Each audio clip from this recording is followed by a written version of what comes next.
Hi, this is Garth from Carencrest Farm, and today I'm going to talk to you about the Green Revolution. The Green Revolution was a period from the 50s to the 60s of massive industrialization of agriculture. The name actually doesn't have anything to do with the environment. It was meant to be a contrast to the red or communist revolutions that everybody was concerned about. So it really had a few key technologies working together, specifically higher yielding varieties of crops, the increased use of fertilizer and pesticides, improved irrigation, and the mechanization of labor, like bigger machines basically. Used together, these led to huge increases in production and efficiency. Often on a per acre basis, yields would double.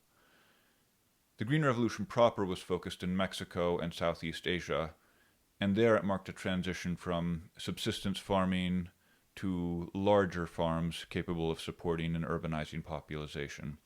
It varied from place to place, of course, but it mostly marked a change from small farms growing a greater variety of things to much larger farms growing monocultures, one crop or maybe two, population.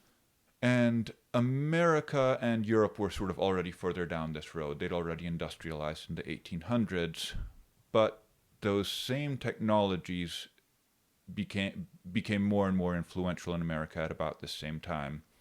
A lot of that was due to Earl Butz, who was the Secretary of Agriculture, and he was monomaniacally fixated on increasing production.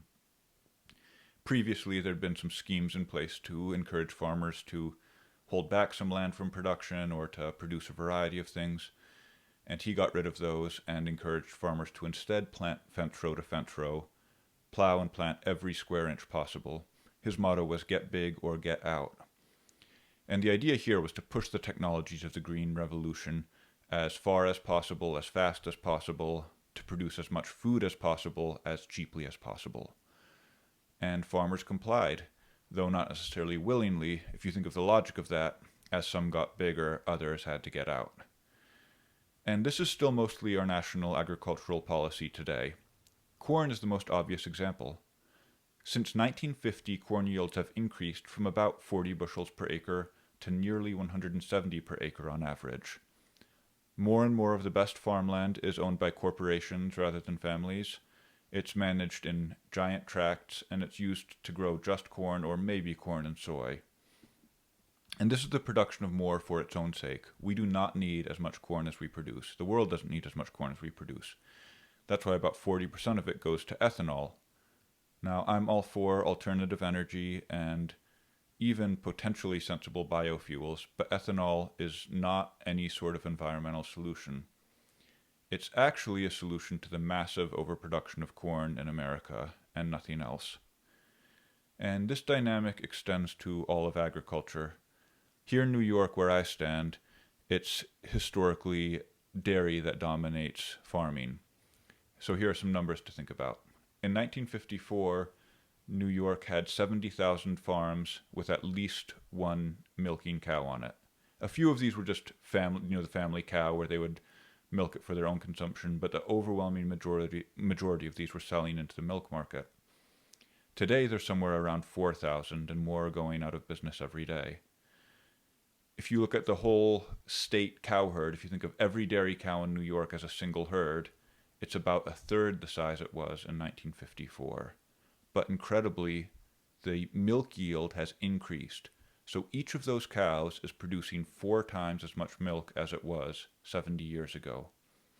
Getting cows so productive has required relentless focus on genetics, feed, milking management, and these things, it turns out, are more efficiently done on massive scales. Think 1,000, 2,000, 3,000 cow dairies rather than 50 to 100 or a couple hundred cow dairies that would have been the norm for family farms.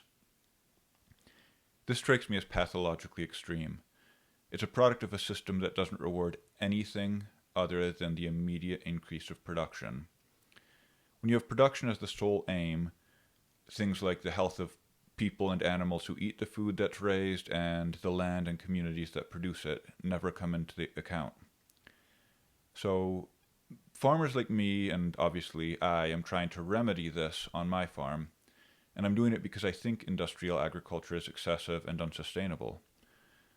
But if the problems are obvious to me here now in this particular place, I think it's important to note that the Green Revolution as a whole is a lot more complex. To put it more bluntly, I think the Green Revolution as a whole was good and necessary.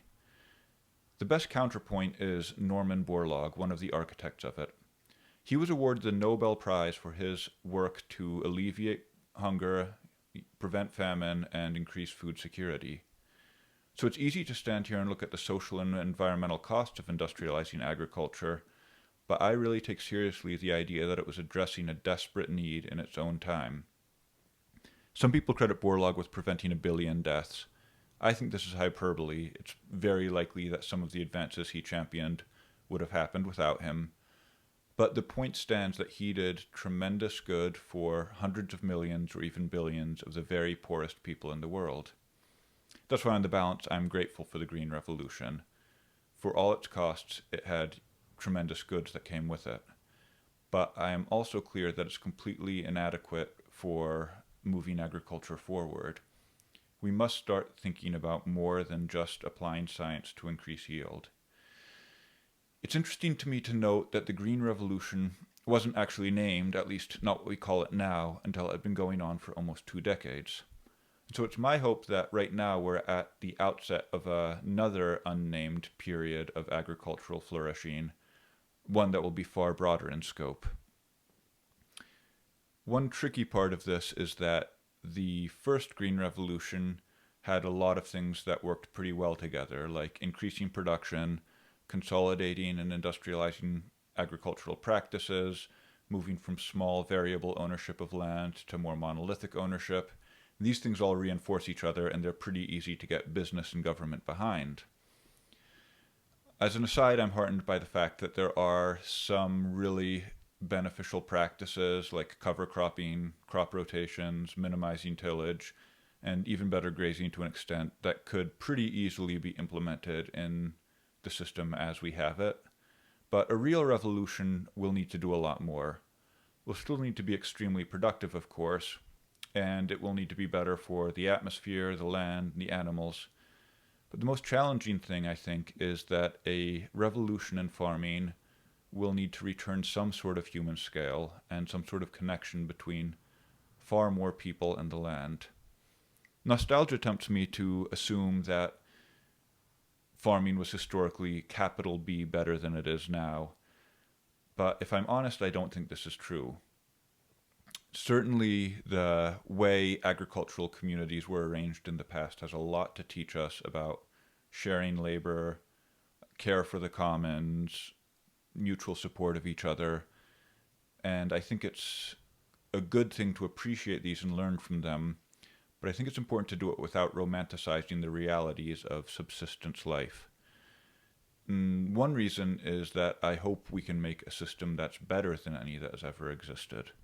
What this looks like would vary hugely from place to place, which is part of the trick, because we must figure out how to have farming that's healthy for the particular land and the particular ecosystem a farm exists in, but is also healthy for the larger whole and the larger communities. To do this, instead of just focusing on increasing production year over year, it'll have to take into account the past, the present, and the future. And I'm really not sure exactly what it should look like, even in my little corner of the land here in upstate New York. But I am sure that it's a revolution worth getting excited about.